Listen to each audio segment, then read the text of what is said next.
대신증권 리서치센터에서 투자 전략을 담당하고 있는 이경민이라고 합니다. 거의 요즘 한 달에 한 번씩 나오는데, 그동안에는 계속 안 좋다고만 말씀드렸었는데, 지금 이제부터는 좀 조정시 매수 관점으로 접근하자라는 말씀을 드리려고 하고 있어서, 한번 잘 들어보시면서, 어떻게 대응할지 같이 생각해 보시면 좋을 것 같습니다. 아, 네. 이게 조정시 매수. 네. 뭐, 아시겠지만, 제가 그동안, 반등시 매도만 말했잖아요. 네. 근데 이번에는 최근 시장이 되게 분위기가 뜨겁긴 하지만 네. 저는 1월달, 2월달 흐름이 어떻게 보면은 향후 추세 반전이 나왔을 때 예고편 같다라는 생각을 많이 하거든요. 다만 최근 시장 흐름들을 보면은 단기적으로는 좀 과한 흐름들이 나와서 밀리떼 사자 쪽으로, 그러니까 매수 기회가 올 테니까 너무 서두르지 말자라는 쪽으로 말씀드리고 있습니다. 그러면은 그 팀장님께서 네. 왜 그렇게 좀 천천히 가자, 네. 과유불급이다 이렇게 그쵸. 말씀하시는지 궁금합니다. 일단은 1월 증시 흐름을 보면은 굉장히 강했죠. 여기 보시면 아시겠지만 중화권 증시가 굉장히 강했고요. 네. 달러가 약세를 보였습니다. 그리고 한국 같은 경우는 뭐 2차 전지, IT, 반도체 이런 업종들이 굉장히 강한 모습들을 보여줬는데, 네. 첫 번째로는 미국 금리 인하 기대가 굉장히 강하게 들어왔어요. 네. 그리고 중국 리오프닝에 대한 기대, 그리고 반도체 업황이 빠르게 돌 수 있다, 은행은 배당을 확대할 수 있다, 이런 기대감들이 폭발적으로 들어오면서 급반등을 했던 거죠. 1월 초만 하더라도 코스피가 2180까지 갔던 게 다이렉트로 2480까지 올라가는 모습들을 보여줬어요. 1월 27일 날, 그러니까 한 20일 만에 300포인트가 오른 거죠. 그런데 이 흐름들을 보면은 진짜로 좋아지는 것들이 나오긴 했지만 단기적으로 시장의 기대가 좀 과했다라는 생각을 하고 있었어요. 그래서 저는 1월 말부터 시장이 너무 과하다. 지금부터 올라가는 그림보다는 좀 쉬어갈 수 있겠다라는 말씀을 드렸는데, 여기 보시면 아시겠는데 미국 통화정책에 보면은 금리 인상 속도 조절을 얘기한 건 맞죠. 75bp 하던 걸 50bp, 25bp로 줄였는데 1월 말 2월 초까지만 하더라도 시장은 금리 인상을 해봤자 5%를 못 넘을 거고 75bp 3번 금리 인하할 거야 막 이런 기대감을 막 키웠어요. 네. 중국도 방역 조치가 완화된다라고는 했지만 경기가 좋아지는 모습들을 보여주지 못했는데 경기가 개선될 거야라는 기대를 했었던 거고, 한국 반도체도 실적 쇼크가 나왔고 감산도 뭐 확실한 얘기를 안 했는데 무조건 경기 업황이 좋아질 거야라는 기대를 했던 거죠. 네. 그러니까 궁극적으로 금리 인하할 거고 중국 경기 좋아질 거고 반도체 업황 좋아질 건데 시장의 기대가 1월 달에 너무 빠르게 반영을 했다라고 생각을 하는 거죠. 그래서 지금 1월 달 흐름들 보면 조금은 양립할 수 없는 기대가 들어왔다는 생각을 했었거든요. 마일드한 경기 침체 또는 연착륙 가능성이 높은데 금리 인상은 빠르게 멈추고 물가가 빠르게 잡힐 거고 금리 인하로 바로 들어갈 거야라는 기대를 했던 거죠. 마일드한 침체나 연착륙이면 빠르게 금리 인하할 필요가 없겠죠. 네. 그리고 물가가 잡힐지도 모르겠어요. 그리고 금리 인하를 많이 하려면은 경기가 많이 안 좋아져야 되고 그에 따라서 물가가 낮아져야겠죠. 그러니까 이 둘 간의 기대감들이 너무 과하게 들어왔다라고 생각해서 저희는 2월 전망을 하면서 좀 과유불급이다. 네. 더 갈 수 있다라고 하더라도 좀 과한 흐름이다라는 말씀을 드렸던 상황인데, 또 재밌는 그림이 2월 초부터는 금리 인상이 더 될 수 있다? 금리 인하가 좀 더 못하는 거 아니야? 라는 걱정들이 커졌죠. 굉장히 시장이 불안정해졌는데 네. 재밌는 그림은 네. 그런 걱정들이 나오면서 시장이 흔들렸어요. 특히 중화권 증시도 흔들리고 달러는 반등을 하고 채권금리 반등을 하고 증시 흐름들을 보면은 2월 달 들어서는 뭐 그동안 부진했던 업종들이 좀 반등을 하긴 했지만 은행 1월 달에 가장 강했던 업종이 가장 약한 모습을 보였고 반도체도 좀 슬로해지고 이런 모습들을 보였는데 잘 버티는 듯한 모습들을 보여주는 이유가 노 랜딩. 경기 성장은 계속되는데 물가는 잡힐 거야 라는 기대를 하는 거죠. 그러니까 자칫하면 금리 인상에 대한 우려가 커지면서 채권금리 반등하고 달러도 반등을 하면서 시장이 와장창 흔들릴 수 있는 상황에서 아니야 경기 성장은 계속돼 라고 하면서 시장을 받치고 있다라고 보시면 될 것 같아요. 그래서 지금 흐름들을 보면은 추가 금리 인상과 금리 인하 기대가 좀 후퇴하는 그림들을 노랜딩이라는 경기 성장 계속될 거야라는 기대감이 이렇게 꽉 잡아주고 있다라고 생각을 하거든요. 그래서 이런 그림들을 보면은 우스갯소리로 저는 이런 얘기도 했었는데 꼭 골대를 옮기면서 축구하는 기분이나 이럴 땐 이것 때문에 좋다라고 하고 저럴 땐 이럴 때 이것 때문에 좋다라고 하고 그래서 지금 흐름들을 보면 자, 여기 보시면 아시겠지만 10월 달부터 1월 달까지 요 빨간색 선이 글로벌 지수거든요. 네.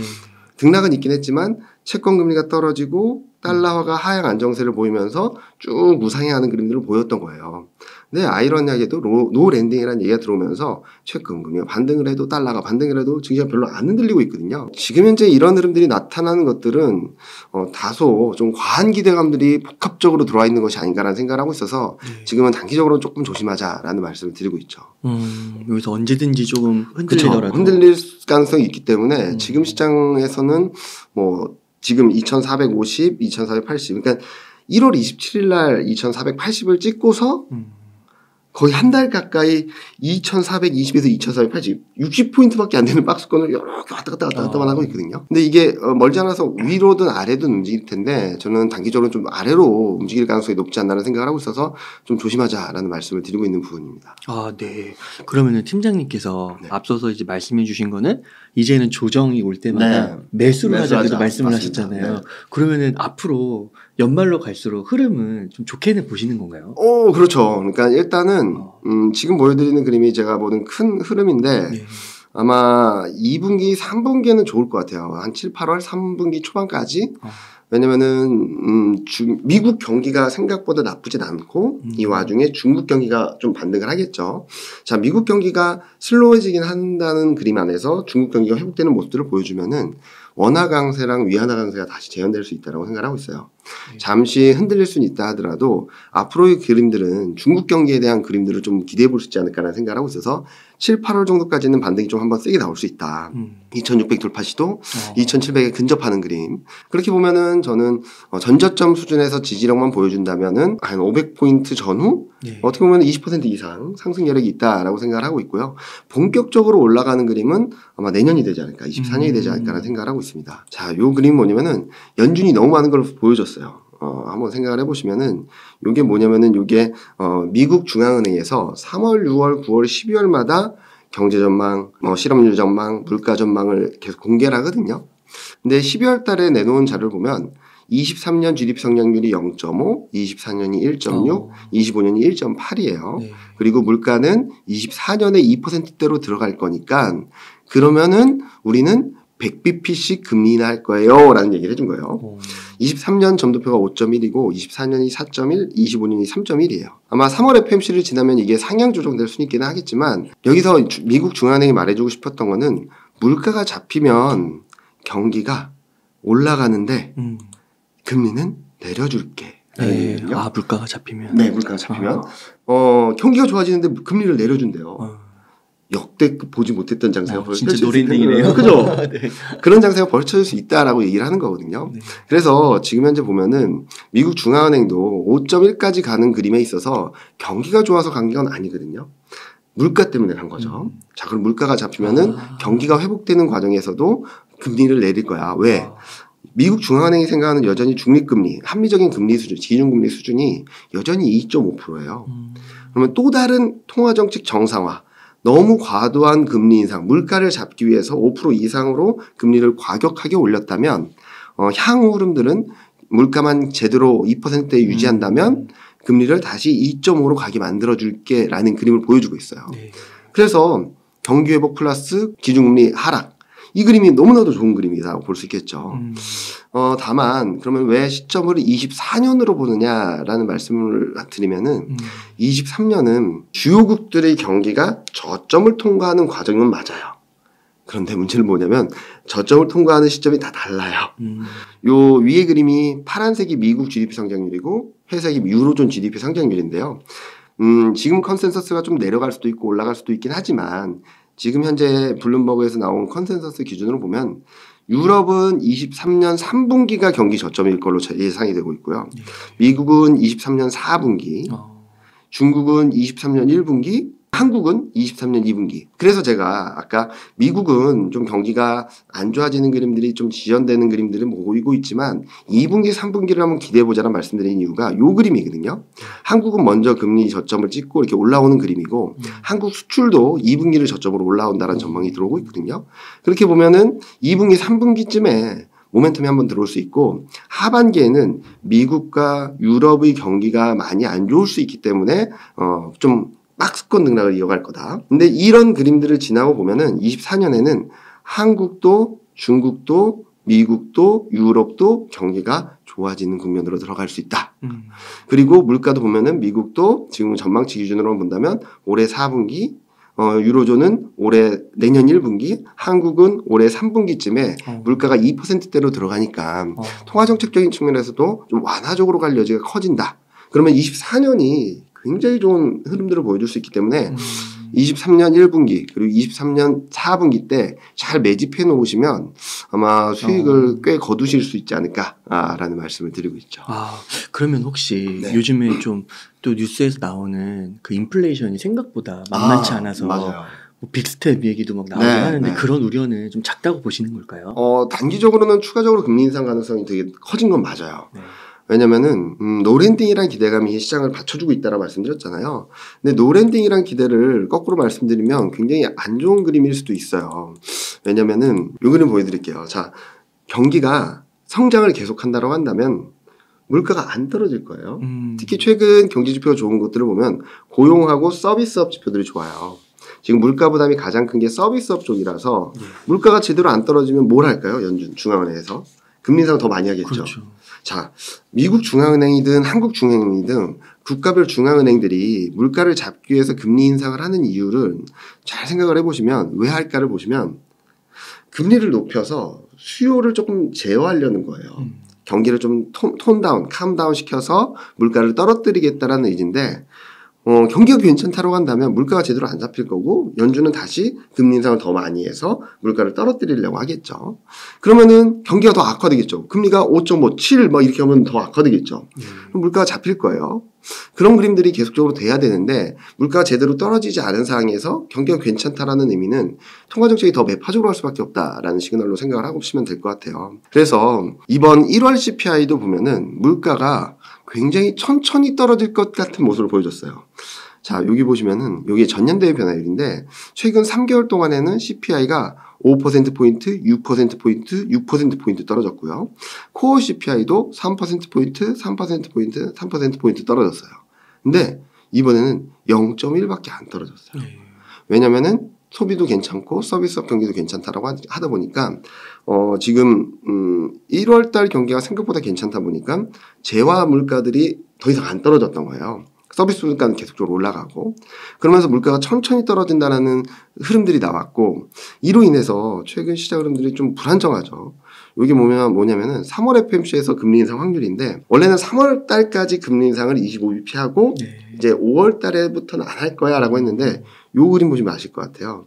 자, 2월 FMC 회의가 있을 때만 하더라도 5월 FMC에서는 금리 동결할 거야가 58%였어요. 25bp 할 거야 라는 거는 30%였고 50bp 할 거야 라는 0%였어요. 근데 고용지표가 잘 나오고 물가가 잘 나오다 보니까 25bp 할 확률이 76%. 금리 동결 확률이 6%. 5월에 또 한 번 올린다는 거예요. 베이비스텝. 그렇죠. 그리고 50bp 확률도 지금 20%를 넘고 있어요. 최근까지 보면은. 이게 연준의 스탠스인지는 좀 봐야 될 것 같아요. 그런데 시장이 그동안 너무 안도를 했다는 거죠. 금리 올려봐야 3월 달까지만 하고 안 할 거야 라고 했는데 미국 중앙은행이 말했던 기준금리 23년 기준금리 5.1을 넘어서는 그림이 나타나기 시작한 거죠. 자, 그리고 6월 달에도 최근 변화들이 뭐냐면 바뀌었어요. 25bp 금리 인상률이 52%, 금리 동결이 34%. 그래서 2월 FMC 때만 하더라도 금리 고점은 4.9야. 5% 못 넘을 거야. 그리고 금리 인하는 4.1까지 떨어뜨릴 거야. 라는 기대를 했던 거죠. 근데 최근 들어서 지난 주말까지 보면 5.28%. 그러니까 미국 중앙은행에서 제시한 5.1을 넘어서는 금리 인상이 있을 수 있고 근데 아직까지도 금리 인하 기대를 아직까지도 하고 있어요. 그래서 지금 현재 시점에서 본다면 아마 3월 FMC가 굉장히 중요할 거라고 생각을 하고 있는데 그때 점도표가 상향 조정되겠죠. 근데 중요한 것은 저는 그때가 변곡점일 것 같아요. 왜냐면은 지금 보신 바와 같이 시장의 컨센서스가 5.28까지 올라갔고 더 올라갈 것 같아요. 좀 더. 그러면은 5.4를 제시하든 5.5를 제시하든 단기 충격은 있을 수 있어도 새롭게 뭔가 크게 변하는 건 아니라고 보는 거죠. 그래서 저는 그때가 전환점이다라고 생각을 하는데 3월 22일이 FMC 회의예요. 그때까지는 지금 보시는 것처럼 채권금리가 최근 3.9를 넘나들고 있고요. 10년물이. 2년물은 4.8을 넘나들고 있어요. 그래서 채권금리가 좀 더 반등할 여지가 있다. 10년물은 4.4% 좀 돌파 시도 2년물은 5% 돌파 시도까지도 열려 있다라고 생각하거든요. 그렇게 되면 시장이 좀 더 불안정해질 수 있다라고 생각을 하는 거고, 이와 더불어서 달러 인덱스도 102 밑으로 움직이던 게 지금 104, 막 105 근처까지 가고 있어서 한 107, 108 정도까지는 열려 있다라는 생각을 하고 있어서 3월 22일, 그러니까 3월 FFC 전까지는 통화 정책에 대한 불안감들이 계속될 수밖에 없지 않을까라는 예상을 하고 있습니다. 그래서 그런 불안감일 때 시장이 조금 흔들릴 수 있다. 예. 그리고 그때 3월 22일 전으로 시장이 흔들리고 밀려나게 된다면 그때가 아마 매수 포인트 또는 분할 매수하는 관점으로 접근해야 될 시점이 아닌가라는 생각을 하고 있죠. 그 2024년에는 그래도 그 주식시장이 굉장히 좋을 확률이 높기 때문에 지금부터 매집을 해야 되거든요. 매집을 하죠. 네.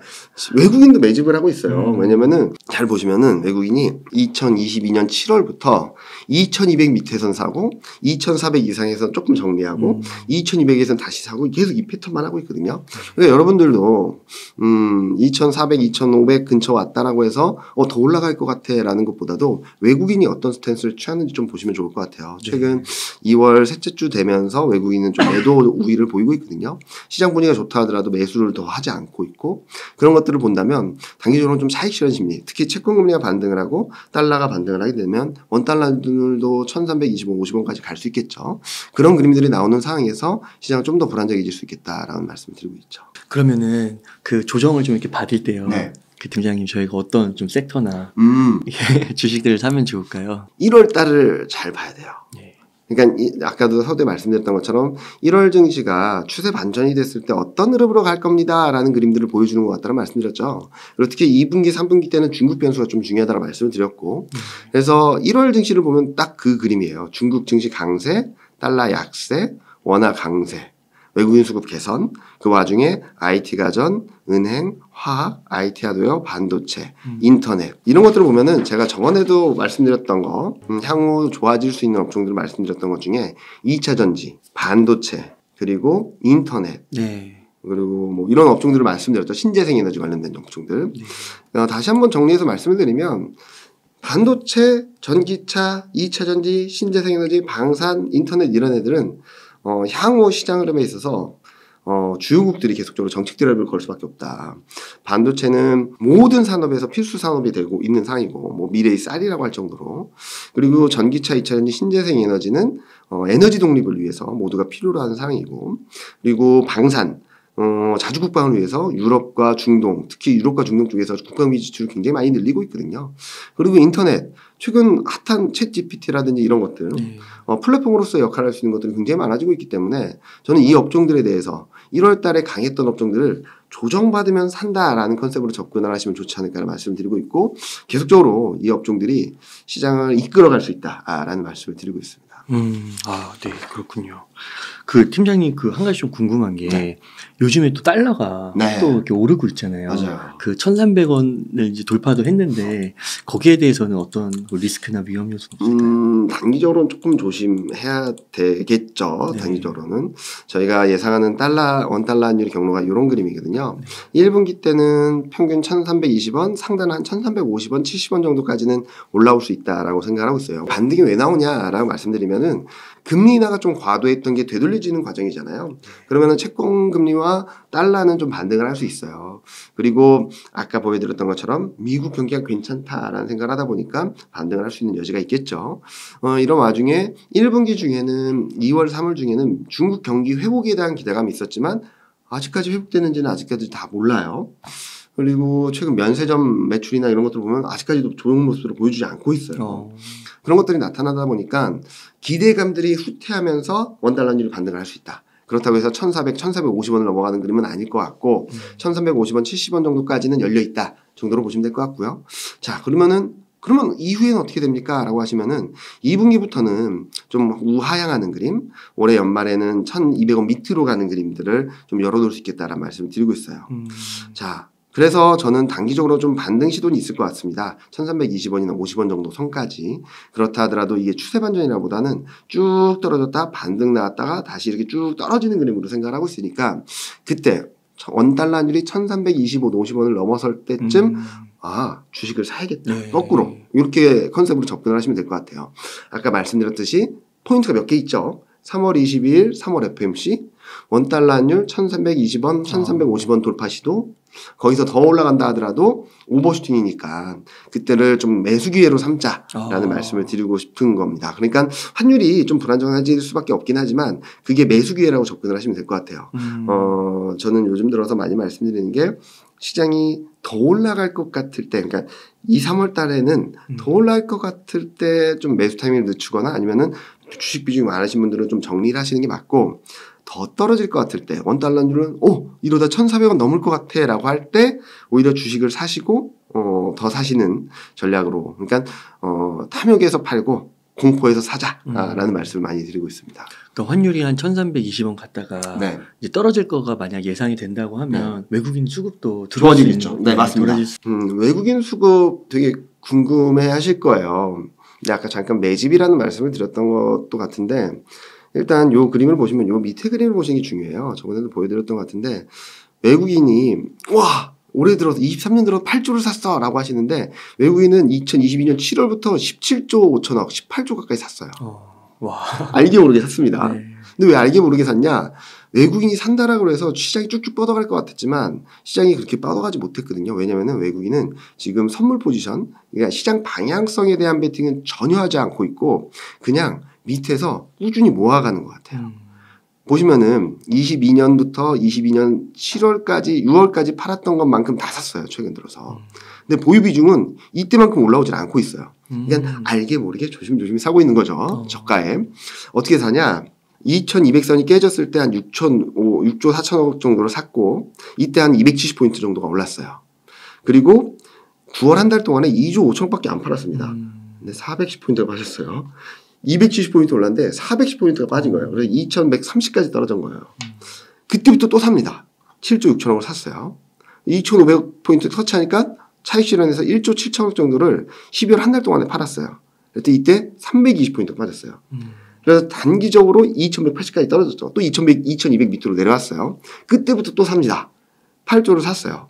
지금 2480포인트, 2450포인트 왔다 갔다 하고 있는데 최근 흐름들을 보면 조금 매도 우위 산다라고 하더라도 1,000억 미만으로 사고 있어요. 아마 아까 보여드렸던 대로 채권금리가 반등을 하고 달러가 반등을 하게 되면은 외국인은 좀 일시적으로 좀 차익 실현에 나서지 않을까라는 생각을 하고 있고 아까 보셨던 것처럼 살 때는 270포인트 많이는 370포인트 올랐는데 일부만 1조 7천억 뭐 2조 5천억만 팔았는데 코스피가 410포인트 320포인트 이렇게 막 급락을 하거든요. 예. 왜 그러냐면은 지금 매수 주체가 없어요. 외국인이 사면 오르고 외국인이 팔면 떨어지는데 매수 주체가 없으니까 외국인이 6조, 8조 사면은 300포인트 오르는데 외국인이 한 1조 7천억, 2조 5천억만 팔아도 훅훅 떨어지는 그림들이 나타나고 있는 거거든요.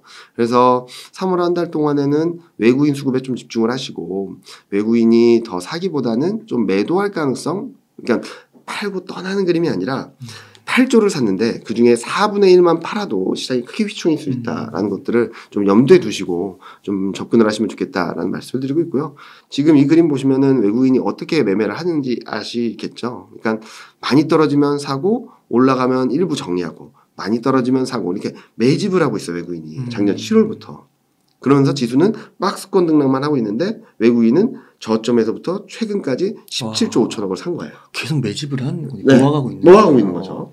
그래서 여러분들도 그런 식으로 접근을 하시면 아마 향후 시장 흐름에 대응하는 데 있어서 조금 더 높은 수익률, 안정적인 수익률을 거두실 수 있겠다라고 생각하고 있습니다. 지금 사셔도 돼요. 지금 사셔서 물릴 수는 있죠. 네. 한두 달 정도 막 힘들 수는 있어요. 결국엔 수익이 날 거긴 한데 저는 조금이라도 싼 가격에 사자라는 말씀을 드리고 싶어서 단기적으로는 매수 기회가 올 거니까 조금만 기다리거나 좀 주식 비중이 너무 많으신 분들은 일부 정리하셔서 싸게 살 기회를 보자라는 말씀을 드리는 부분입니다. 네. 그럼 외국인들이 뭐 환율이나 뭐 FOMC나 이런 리스크가 좀 사라졌을 경우에 그쵸. 다시 들어온다고 했을 때는 아무래도 좀 대형주 위주로 맞죠. 먼저 투자를 하게 될 거고 삼성전자 같은. 그렇죠. 네. 1월 달에 보시면은 대형주 위주로 그냥 시장이 쫙 끌어당겼어요. 맞아요. 삼성전자 많이 올랐어요. 네. 그러니까 자꾸 이번에 시장이 지금 코스피가 2450, 2480 왔다 갔다 할 때 바로 2500, 2600 갈 것 같다는 생각이 드시잖아요. 그럴 때 다시 1월달 증시 흐름들을 한번 천천히 곱씹어 보세요. 그러니까 1월달 증시 흐름들은 기대감만으로 상승을 해서 좀 부담스럽다라고 말씀드렸는데 앞으로 흐름들은 이때 들어왔던 기대감들이 하나둘 현실화되면서 시장이 움직일 수 있다라고 생각하거든요. 또 하나는 많은 분들이 지금 코스피가 와 이은미 팀장 당신이 말하는 거 알겠어. 지금 부담스럽다는 거 알겠는데 야 이러다가 갑자기 2600, 700 가면 어떡해 라고 많이들 물어보세요. 근데 그러기 쉽지 않다라는 얘기를 많이 드리고 있거든요. 네. 자, 코스피가 지금 12개월 선행 PER이라는 밸류에이션 레벨이 12.7배, 12.8배에서 왔다 갔다 하고 있어요. 자, 그러면은 여기서 투자를 하려면 PER이 13배, 14배, 15배를 가든지 아니면은 이익 전망이 드라마틱하게 올라와 줘야 될 것 같아요. 근데 이익 전망은 아직까지 계속적으로 떨어지고 있습니다. 제가 이거는 2월 17일 기준으로 업데이트한 건데 어제 종가 기준으로 보면 이게 더 떨어져서 190까지 떨어졌어요. 190까지. 자, 그럼 두 가지 다 쉽지 않다라고 하는데 에이 그래도 14배, 15배 갈 수 있는 거 아니야? 라고 하실 수도 있는데 자, 과거 흐름을 볼게요. 많은 분들이 한국 증시가 저평가됐다라고도 하시면서 그래도 이제는 올라갈 수 있는 룸이 있는 거 아니야? 라고 하시는데 저도 충분히 올라갈 수는 있다라고 생각하고 있는데 과거 흐름들을 보면은 역사적으로 PER 13배로 넘어선 거는 딱 한 번이고요. 돌파 시도 자체가 두 번밖에 없어요. 자, 첫 번째는 2007년 7월 달에 13배 돌파 시도했던 때인데요. 이때를 보면은 13배 돌파 시도 막 하다가 와장창 깨져서 코스피가 2000선 근처까지 갔던 게 지금 1630까지 한 달 만에 400포인트 가까이가 막 폭락을 했던 거죠. 그리고 PER은 12.9배, 13배까지 갔다가 10배 초반까지 내려와서 여기서 바닥을 잡고 쫙 올라가면서 역사적으로 좀 넘어섰던 시점이 한 번 있었고요. 2020년 8월에도 한 번 13배를 돌파 시도했죠. 13.3배까지. 근데 이게 밸류에이션 부담이 있다 보니까 4개월 동안 박스권 등락만 했어요. 2270에서 2400. 130포인트의 좁은 박스권 등락을 이어가면서 밸류에이션은 쭉 떨어져서 11배 초반에서 바닥을 잡고 다시 올라가는 그림을 보여줬거든요. 자, 여기서 드리고 싶은 말씀이 뭐냐면은 지금 밸류에이션 부담이 있어서 시장이 올라가는 것보단 좀 내려갈 여지가 있다라는 거죠. 가장 좋은 케이스가 이런 경우죠. 박스권 등락. 이익 전망이 올라와주면서 밸류에이션은 박스권 등락만 해도 이익이 올라오면서 자연스럽게 PER 13배 넘던 게 11배로 가면서 밸류에이션 부담을 덜어내고 그 다음 스텝을 준비하는 케이스일 거고 좀 불안한 게 2007년 7월 때처럼 가격 조정이 있는 경우죠. 자, 요걸 보시면 아실 것 같아요. 2007년 7월 달에는 실적 전망이 쫙 올라가다가 멈추면서 가격 조정이 나왔어요. 2020년 8월 달에 왜 기간 조정이 있었냐면 이익 전망이 쫙 올라가는 그림이었거든요. 즉 가만히 있어도 밸류에이션이 떨어지는 환경이면은 기간 조정을 거칠 거예요. 근데 가만히 있어도 밸류에이션이 떨어지지 않는다면 가격 조정 일부는 좀 염두에 둬야 된다라는 말씀을 드리고 있어서 지금은 코스피가 2280선을 중심으로 왔다 갔다만 하고 있는데 저는 2300선 아무리 좋은 시나리오라 하더라도 2300선 지지력 테스트 또는 전저점 지지력 테스트가 있으니까 저는 좀 2300선대에서 조금 사시고 2200선대에서 좀 많이 사시고 그보다 더 저희가 생각했던 것보다 더 많이 떨어진다라고 하면은 진짜 많이 사셔서 좀 분할 매수 하시는 관점으로 접근을 하시면 아마 7, 8월 달에는 굉장히 싼 가격에 사서 수익을 10에서 20% 정도 이상은 충분히 내실 수 있는 구간으로 들어갈 수 있겠다라는 생각을 하고 있습니다. 아, 그러니까 이게 저의 이익 추정치 그걸 좀 감안했을 때 13배 이상을 보기는 좀 어려운 어렵다. 거고 네. 그러면 2700, 2800을 단기적으로 가긴 어렵다. 그게 밸류에이션을 좀 어느 정도 내려놓고 이익 전망이 좀 올라와주는 그림이 나와야지 그 다음 스텝을 고민할 수 있는 거지. 네. 지금처럼 이익 전망이 떨어지는데 밸류에이션 레벨업 특히 채권금리가 오르고 달러가 반등을 하잖아요. 네. 그러면은 PER이 더 높이 올라가긴 좀 어려워요. 그런 구간들이 단기적으로 막혀있기 때문에 여기서 더 올라가면 어떡하지라는 고민보다는 어떻게 하면 싸게 살지에 대한 고민들을 좀 더 하시는 게 지금 시점에서 맞지 않을까 하는 생각을 하고 있습니다. 그래서 너무 조급할 필요 없고. 네, 맞습니다. 조급할 필요 없다. 그래서 조정이 오고 또 이렇게 환율 이런 게 있기 때문에 네. 외국인 수급도 좀 고려해서 네. 뭐 이제 조금 이렇게 말씀해주신 대로 그런 지점들 2,300 뭐 이렇게 올 때는 뭐 대형주도 좋고 네. 외국인들이 많이 집중적으로 살 맞습니다. 것들 코덱스도 좋고 네, 맞습니다. 에이젠솔, 맞습니다. 네이버 카카오 이런 것도 네, 좋고 맞습니다. 그런 것도 좀 집중적으로 사면 좋겠군요. 네, 그래서 요즘 제가 많이 말씀드리는 게 뭐 제가 뭐 맞다라는 건 아니겠지만 코스피가 지금 2,450, 80선에 있는데 2,300선대 들어가면은 현금이 100이라고 가정을 해볼게요. 네. 그럴 때 한 10% 정도를 사시면 어떨까? 떨어질 때마다 10% 정도. 그러다가 2200대로 툭 떨어졌어요. 그러면은 그때는 한 30% 정도 사고 2200까지 깨졌어요. 그러면 나머지 자금들을 집행을 하면서 좀 떨어질 때마다 주식 비중을 더 늘려가는 전략을 가져가시면 좋지 않을까라는 말씀을 드리고 있고, 만약에 저보다 시장을 더 좋게 보시는 분이라면 이거를 좀 밴드를 높인다 하더라도 좀 분할 매수하는 관점으로 접근하시기 맞다라고 생각하고 있습니다. 그 한 가지 궁금한 게 네. 그 2차 전지인데요. 네. 아까도 이제 2차 전지 되게 좋게 보신다고 하셨잖아요. 네. 근데 요즘 흐름 보면은 너무 뜨겁죠. 너무 뜨겁죠. 너무 뜨거워요. 이 경기 침체 뭐 이런 거 상관없고 없어요. 네. 앞으로 계속 날아갈 것 같은데요. 네.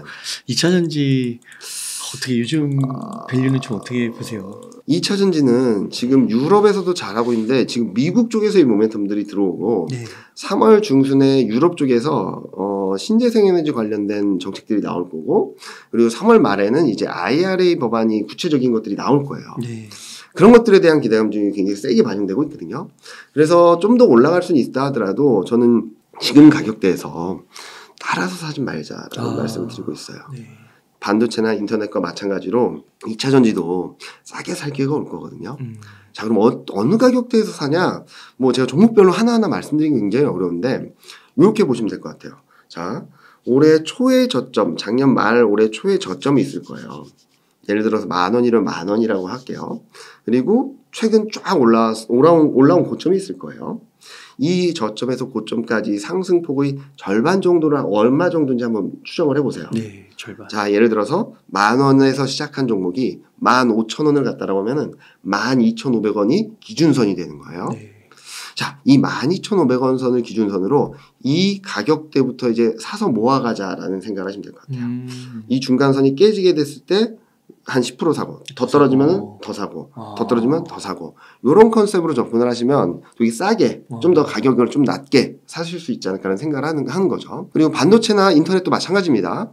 최근 저점에서 올라온 폭의 한 50% 정도 되돌림 수준을 기준선으로 삼으시고 비중 확대의 포인트로 삼자라는 말씀을 드리고 싶거든요. 그래서 지금은 너무나도 좋아 보이고 더 올라갈 것 같고 그럴 때마다 시장이나 주가들이 좀 꺾이는 모습들을 보여주고 있어요. 최근 뭐 끝없이 날아갈 것 같았던 2차 전지 소재주들이 최근 며칠 사이 좀 출렁출렁 하고 있거든요. 그럴 때가 좀 조심하자라는 말씀을 드리는 거죠. 더 올라갈 것 같을 때 더 올라가지 못하고 더 떨어질 것 같을 때 그때 바닥을 잡는 거니까 지금은 매수 타임을 좀 늦추시고 일정 부분 조정이 나왔을 때 그때부터 분할 매수하자라는 말씀을 좀 드리고 싶습니다. 그러니까 언제든지 지금은 진짜 너무 많이 올랐기 때문에 어느 정도 이렇게 절반 정도까지 그 정도 기준선을 삼으라고 하셨는데 거기까지는 조정이 언제든지 나와도 이상하지 않다. 왜냐면은 아마 반도체든 은행이든 많은 분들 한번 되돌아보시죠. 더 올라갈 것 같을 때 정점이었어요, 거의 다. 그리고 뭐 되돌려지는 과정들이 나타나고 있죠. 또 굉장히 급등한 만큼 되돌림도 굉장히 센 것도 마찬가지고요. 좀 과하게 올랐다 싶으면은 되돌려지는 과정이 좀 과격할 수도 있어요. 은행 업종을 보시면 될 것 같아요. 그런 것들을 좀 한번 공부하시면서 그러면은 이 정도 가격대에서 나는 분할 매수해야지라는 생각을 잡아가시는 게 맞지, 지금 못 쫓아가면 어떡하지? 아닙니다. 못 쫓아가면 다른 종목 사시면 돼요. 더 종목도 있고 반도체도 있고 인터넷도 있고 충분히 많은 종목들이 있으니까 아니면 안 된다라는 생각보다는 조금 더 싸게 살 기회를 찾아보자, 가격대를 생각을 해보자 라는 것들을 좀 가이드라인을 정해 놓으시면 좋을 것 같아요. 왜냐면은 지금은 못 사면 못 쫓아가면 큰일 날 것 같아 라고 생각을 하시는데 아마 시장이 조정받으면 너무 무서워, 못 살 것 같아 라고 하실 거예요. 그러니까 팔아야 되는 거 아니야? 이 생각을 하실 수도 있어요. 그러니까 기준선을 딱 세워놓으시고 좀 기계적으로 매매하신다라고 생각을 하시면 공포에서 또는 시장이 불안정할 때 오히려 더 비중을 늘려가시는 기회로 삼으실 수 있겠다라는 말씀을 드리고 싶습니다. 그러니까 이렇게 테슬라 같은 경우도 400불까지 갔다가 100불 갔다가 다시 200불 되긴 했는데 여전히 그래도 50% 빠져 있잖아요. 그렇죠. 그러니까 전기차도 2차 전지도 뭐 그렇게 움직일 수도 있겠죠. 그리고 저는 지금 현재 시점에서는 전기차 업체들이 지금은 굉장히 세게 가기 어렵다라고 말씀드리는 것 중에 하나는 일단은 뭐 기대감들이 많이 반영됐죠. 특히 3월 1일 날 테슬라 배터리데이가 있잖아요. 그때 뭐가 나올지에 따라서 또 한번 출렁일 수도 있고 그런 것들을 그냥 테슬라가 흔들리면, 흔들리더라고요. 흔들 수밖에 없죠. 그러니까 왜냐면은 기대감이 좀 올라온 건 많아요. 누가 따블이 날 줄 알았겠어요. 저 아는 분은 뭐 거기서 뭐 반등을 했다라고 해서 수익을 냈다라고는 하는데, 그런데 지금은 기대감을 검증하는 과정에 들어가게 되면 주가가 거기서 치고 올라가기보다는 좀 쉬어갈 가능성이 높아요. 자, 기대감이 이만큼 와 있어요. 그러면은 실제적인 흐름들이 여기까지 온다라고 하면은 시장은 흔들려요. 이거를 엄청나게 뛰어넘는 뭔가가 나와야지 시장이 더 올라가거든요. 근데 그러긴 쉽지 않아요. 그래서 지금 현재 시점에서는 그런 기대감들이 선반영된 것들이 일정 부분이 있기 때문에 따라가는 전략은 좀 자제하자라는 말씀을 드리고 싶습니다. 그러니까 2차 전지가 장기적으로 좋긴 한데 단기적으로 많이 올랐기 때문에 조정받을 때 사는 거지. 조정시 매수 관점으로 접근을 해야지 추격 매수는 지금 조금은 힘들 수 있다. 지금 사셔도 몇 달 뒤, 한 3개월 뒤, 6개월 뒤, 1년 뒤에는 수익이 날 거예요. 그런데 저는 조금 더 싼 가격에 살 수 있는 기회가 있는데 지금 막 따라가서 사면은 저는 3개월 정도는 좀 고생하실 수도 있거든요. 그 마음고생을 조금 덜어내는 게 조정시 매수, 분할 매수 전략이 맞지 않을까라는 생각을 하고 있습니다. 그리고 더 좀 장기적으로 막 3년, 5년, 10년 보면은 더 자신있게 좀 가서도 3년, 5년, 10년은 모르겠고요. 일단은 24년까지는 말씀드릴 수 있을 것 같아요. 근데 그 이상의 그림들을 놓고 본다면 또 다른 얘기가 될 수 있긴 한데 저는 25년 이후, 26년 이후는 되게 좀 위험하다라고 생각을 하고 있어요. 그래서 오히려 되게 장기적으로 좋게 보시지 않나요? 저는 그 장기적인 기대감들이 23년, 24년, 25년까지 되게 많이 반영될 것 같아요. 자, 예를 들어서 조선업종이 굉장히 실적이 좋았어요. 금융위기를 거치기 전까지만 하더라도 어떤 흐름이 나왔었냐면 2012년 전망까지 반영을 했었어요. 그 주가가. 그러면서 10배가 난 거죠. 그런 그림들이 나올 수는 있다라고 보는데 이게 향후 5년, 10년까지 좋을 겁니다라고 해서 그때까지 무조건 주가가 우상향하는 건 아니잖아요. 솔직히 말씀드리면. 제가 25년 이후, 26년 이후를 좀 불안정하게 보는 이유는 자, 아까 말씀드렸던 것처럼 물가예요. 물가. 경기가 다시 좋아지잖아요. 다시 좋아질 거죠. 그런데 연준은 뭐 한다 그랬죠? 금리 인하. 그러면 결국엔 또 뭐가 올라올 거냐? 경기는 좋아지는데 또 돈이 풀리는 거예요. 금리를 내려주면. 그럼 물가가 어떻게 될까요? 또 오르는 거죠. 근데 수요가 어느 정도 있는 상황에서 금리를 떨어뜨려 줌으로 인해서 물가가 더 오르게 되면 지금보다 더 높은 레벨로 갈 수도 있어요. 그럼 미국 연준은 어떻게 할까요? 금리도 올리겠죠. 근데 기준금리를 5% 이상으로 올려갈 수도 있다라고 보는 거거든요. 그러니까 물가가 보통은 이런 사이클이에요. 올라갔다 내려왔다가 다시 올라갈 때 두 번째 고점이 더 높아요. 보통은. 그러면 이거를 잡기 위해서 또 금리를 더 올리겠죠. 그러면은 작년만 하더라도 유럽 망한다, 일본 망한다, 막 이런 신용위기, 막 이런 얘기를 하셨잖아요. 저는 23년, 24년까지는 신용위기를 한 번 더 묶고 갈 수 있다는 말씀을 드리긴 했었는데 그런 위기가 진짜로 25년 이후, 26년 이후에 발생할 수 있기 때문에 좀 조심하자라는 거고 그러기 위해서는 여러분들이 24년까지 충분히 주식에서 수익을 내시는 과정에서 제가 여러 번 여기서도 말씀드렸던 것 같은데 자산시장을 공부하셔야 돼요. 달러, 금, 채권, 그리고 원자재 이런 것들을. 왜냐면은 작년부터 2022년 내내 주식이 안 좋았어요. 미국도 안 좋고 한국도 안 좋고 다 안 좋았어요. 자, 근데 거꾸로 주식 안 될 것 같아. 달러를 투자할까? 달러 투자하셨던 분들은 수익이 많이 나셨죠. 그리고 향후 경기도 안 좋고 달러도 안 좋고 막 다 안 좋을 것 같아. 그럼 금 투자하시면 되는 거예요. 주식이 안 될 때 돈을 벌 수 있는 자산군들이 생길 거예요.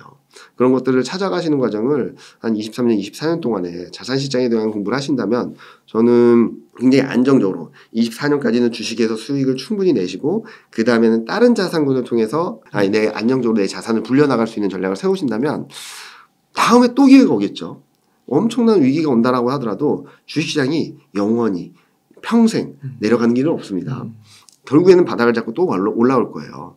그럴 때 또 한 번 주식 투자를 할 수 있는 기회를 잡으시면 되는 거지 주식이 아니면 안 된다는 생각보다는 여러 자산군 중에 매력적인 게 뭔가 작년까지만 하더라도 가장 매력적인 게 달러였다면 올해는 주식하고 저는 채권까지도 좀 수익을 낼 수 있다고 생각하고 있는데 이런 흐름들을 파악을 하시면서 대응을 하시면 좋겠다라는 말씀드리고 있습니다. 그러니까 너무 장기적인 뷰에는 이게 사이클이 또 몇 번 또 달라지게 올 수 있으니까 금리도 인상 인하가 많을 수 있기 때문에 마냥 그렇게 장기적으로 막 가져갈 수 있는 주식을 거기에 좀 리스크가 따른다. 제가 전에 뭐 나중에 기회가 되면 보여드릴 수도 있는데 코스피가 1990년대부터 최근까지 그냥 수익률로 보면은 190%인가 그래요. 1990년부터 지금까지. 근데 연간 수익률이 플러스일 때만 투자를 했으면 정확한 숫자를 모르겠어요. 380%인가 그래요. 월간 수익률이 플러스일 때만 수익을 내고 마이너스일 때 투자를 안 했다면 1000% 넘어요. 10배 되네요. 네. 그러니까 제가 드리고 싶은 말씀은 추세를 잘 먹으면, 그러니까 월간까지도 상관 안 할게요. 연간으로만 본다 하더라도 한 2배 이상 수익을 더 얻을 수 있는 거거든요. 그러니까 사이클을 잘 보고 주식이 될 때만 투자를 하시는 게 주식 투자지. 될 때 안 될 때 어떻게든 수익을 내려고 노력하시기보다는 안 될 때는 다른 자산가에 대한 공부를 하셔서 투자를 하시면은 내 자산은 주식시장은 왔다 갔다 하겠지만 내 자산을 이렇게 우상향할 수 있는 그림을 만들어갈 수 있겠다라는 말씀을 드리고 있는 부분. 전체적인 흐름들을 읽으실 수 있을 거예요. 아마 저희가 다음에 업데이트를 해서 가져올 수 있으면 좋겠는데 이게 11월 달에 작성한 거니까 그걸 좀 감안해서 보시면 될 것 같은데요. 반도체하고 인터넷은 더 떨어져서 바닥권에 와 있다라고 생각을 하고 있고 증권은 바닥을 통과하고 있다라고 생각을 하고 있어요. 자, 요 세 업종은 주가도 그렇고 여기서 보시면 주가도 그렇고 많이 못 올랐고 지금 바닥권에 있거든요. 단기적으로 1월 달에 반등을 했다고는 하지만 길게 보면 이만큼 떨어진 상황에서 이만큼 올라온 거죠. 그렇죠. 그래서 저는 조금이라도 밀리면 조정시 매수 관점으로 대응을 하자라는 말씀을 드리는 거고 반대로 여기 오른쪽에 있는 것들을 좀 조심하셔야 되는 거예요. 유통의류, 철강, 비철, 정유, 화학, 운송. 얘네들은 실적이 이렇게 꺾여서 내려가는 과정이 있거든요. 그러면 주가가 싸다 하더라도 얘네들은 이렇게 갈 거예요. 주가가. 실적은 떨어지고 있기 때문에 주가가 싸요. 반등해요. 떨어져요. 반등해요. 떨어져요. 반등해요. 그러니까 실적 사이클이 올라가는 애들은 이렇게 갈 거예요. 반등했다가 조정받고 반등했다가 조정 우상향하는 그림을 보여줄 거고 나머지 좀 시크리컬이나 소재 산업재 쪽들은 좀 우하향하는 그림을 보여줄 수 있다라는 그림으로 보시면 될 것 같고요. 자, 그러면은 전기전자, 2차전지 뭐 이런 업종들은 지금 확장 국면에서 호황기예요. 호황기. 실적은 계속적으로 좋을 겁니다. 근데 주가는 2차전지는 여기 있었던 게 여기까지 올라왔다가 저는 한번 이렇게 좀 밑으로 내려갔다 움직일 거라고 생각하고 있어서 조정시 매수 관점으로 말씀드리고 있고요. 그리고 지금 보시면은 자동차는 막 올라왔다가 한번 꺾일 수도 있겠죠. 근데 자동차는 여전히 싸요. 제대로 올라오지 못했기 때문에 근데 다만 자동차는 조금 고민할 게 있는 게 저 왜 그런 걸까요? 일단은 걱정이 있는 거죠. 미국 경기가 좋아진다라는 건 아니에요. 노랜딩이 좋아진다라는 건 아니에요. 뱅크 오브 아메리카에서 노랜딩이라는 얘기를 했는데 거기서 어떤 의미로 노랜딩을 말했냐면 상반기가 우리가 생각했던 것보다 경기가 괜찮은데 그래 상반기 노랜딩. 근데 노랜딩 때문에 금리 인상을 더 많이 해서 하반기 때는 하드랜딩이야 라는 전망을 내놓으면서 노랜딩을 얘기한 거예요. 그래서 사람들이 이것만 보고서 우와 노랜딩이래 라고 하고 좋아한 거거든요. 그래서 지금은 하반기 때 아까 보여드렸던 것처럼 미국 GDP 성장률하고 유럽 GDP 성장률이 좀 마이너스로 갈 수 있어요. 거기다가 23년까지는 한국 자동차 업체들이 IRA 법안에 좀 비껴나 있거든요. 경기는 안 좋기 때문에 저는 그 피해가 그렇게 크진 않을 거라고 생각을 하는데 자동차나 이런 쪽에서의 수요에 대한 불안감들이 좀 커질 수 있어서 저는 자동차는 좀 더 천천히 대응을 해도 늦지 않다. 만약에 저점권에서 왔다 갔다 하면 조금씩 모아가시면 될 텐데 자동차는 조금 여유를 더 갖고 24년을 바라보면서 대응을 하시면 좋겠다라는 말씀을 드리고 있고요. 그리고 지금 보면은 뭐 주가는 다 바닥권에 있었어요. 근데 좀 올라오긴 했죠. 그리고 좀 걱정스러운 것은 요 시클리컬. 만약에 소재 산업재 쪽들을 많이 갖고 계신 분들이라면 최근 반등이 나왔을 때 좀 정리를 하시고요. 아까 말씀드렸던 반도체, 인터넷 이런 업종들에 대한 비중을 조금씩 늘려가시는 게 향후 시장 흐름에 좀 도움이 되시지 않을까라는 말씀을 드리고 있어요. 아까 제가 예고편이라고 말씀드렸잖아요. 2023년 1분기 증시 흐름들이 좀 예고편 같다라는 말씀을 드렸는데 이걸 보시면 될 것 같아요. 23년은 이렇게 바닥을 통과하는 과정입니다. 진짜로 좋아지는 과정이 24년인데 24년에 코스피 이익이 100이 늘어난다고 가정했을 때 업종별로 얼마나 차지하는지를 보여드리는 건데 반도체, 화학, 반도체 압도적이죠. 조선은 잘 모르겠어요. 흑자 전환 기대감 너무 센 것 같고 자동차, IT 가전, 상사자본재, 소프트웨어, 은행이에요. 은행은 금리나 사이클로 들어가면 실적이 조금 더 떨어질 것 같아서 조금 내려놓고 본다면 이 업종들 중에서 1월, 2월 달에 강세를 보였던 업종이 반도체, 화학, 자동차, IT 가전, 인터넷이에요. 그래서 제가 자꾸 1월 달 흐름들이 예고편 같다는 말씀드리는 거거든요. 즉 지금 사이클 상으로도 모멘텀 상으로도 가장 좋아 보이는 업종은 반도체입니다. 반도체. 그리고 두 번째로 좋아 보이는 업종은 2차 전지예요. 여기 화학하고 IT 가전에 다 2차 전지가 들어가 있어요. 그리고 좋아 보이는 게 인터넷. 그리고 전기차. 그리고 상사자본재에는 방산업체들이 들어가 있어요. 그런 업종들을 좀 눈여겨보시면 좋을 것 같아요. 자, 그러면은 아까 사이클 보여드린 거, 아까 처음에 제가 업종별로 정책이 들어오고 있다는 거, 그리고 실적 모멘텀 이런 것들을 종합적으로 고려해본다면 계속 똑같은 업종이 나오는 거죠. 반도체, 2차 전지, 전기차, 인터넷, 방산, 신재생에너지 이런 애들이 계속 나오고 있어서 저는 이 소수 업종들이 시장을 쫙 끌고 가는 그림이 나올 수 있다고 생각하거든요.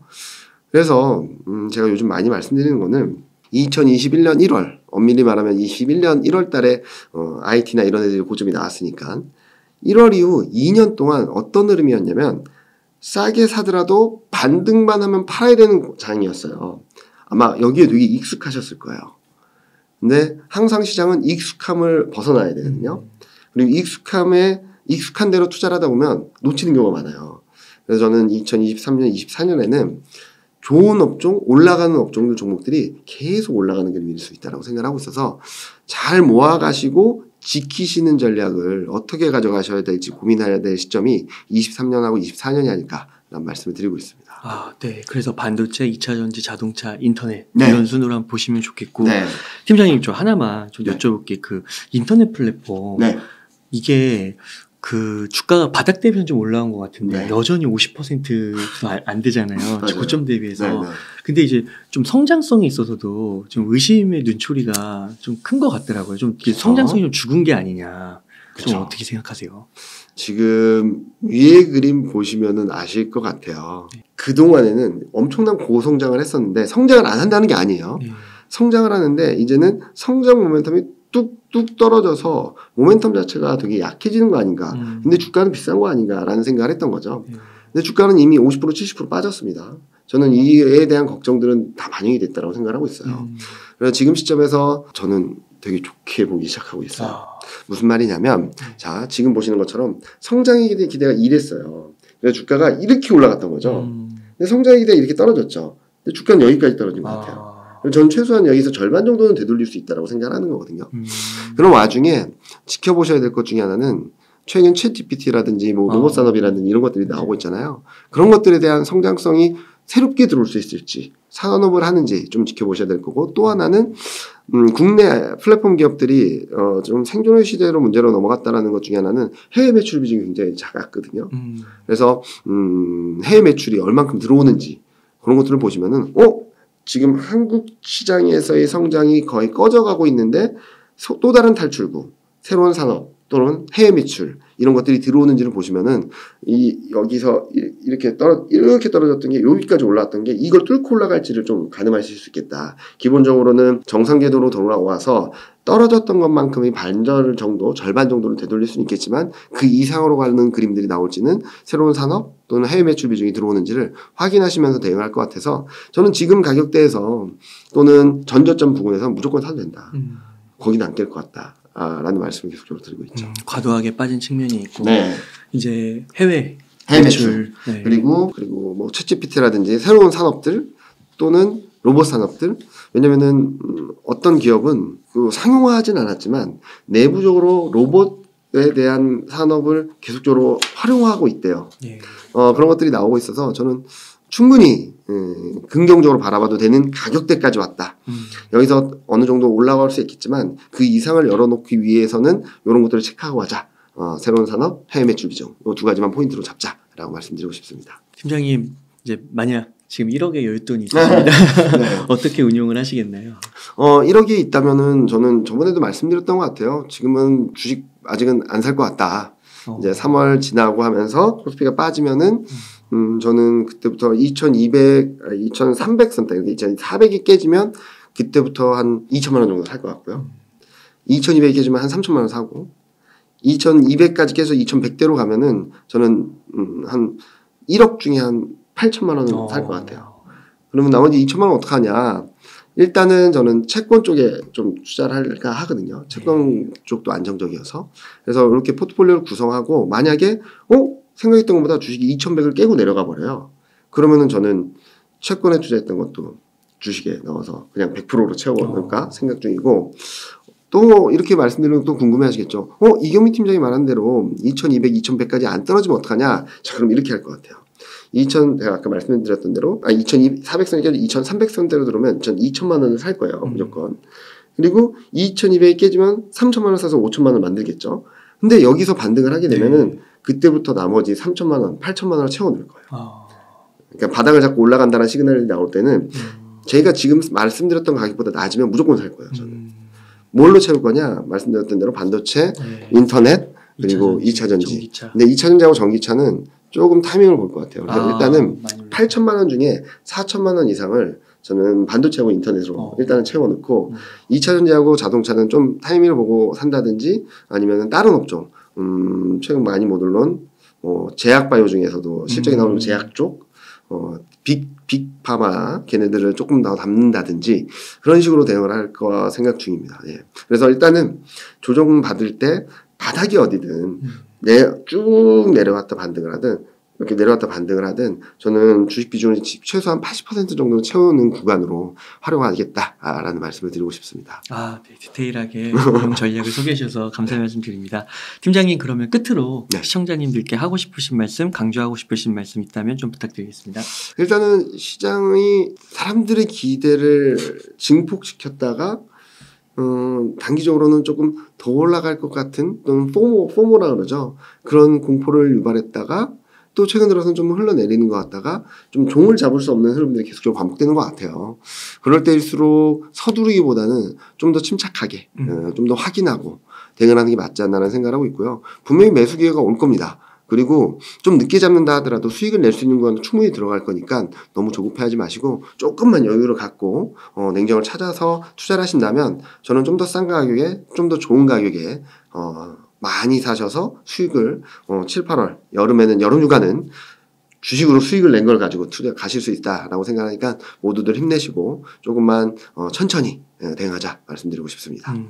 몇 가지 포인트를 좀 조정 그때 한 번 더 말씀드려보면은 3월 FOMC나 또 환율 그리고 뭐 금리 인상의 여부 그리고 이익 추정치 이런 것들 등등 오늘 말씀해주신 것들 고려하시면서 그 순간순간 의사결정 하시는데 업데이트 하시면서 도움 되시면 너무 좋을 것 같습니다. 맞습니다. 오늘도 좋은 말씀 너무 감사드립니다.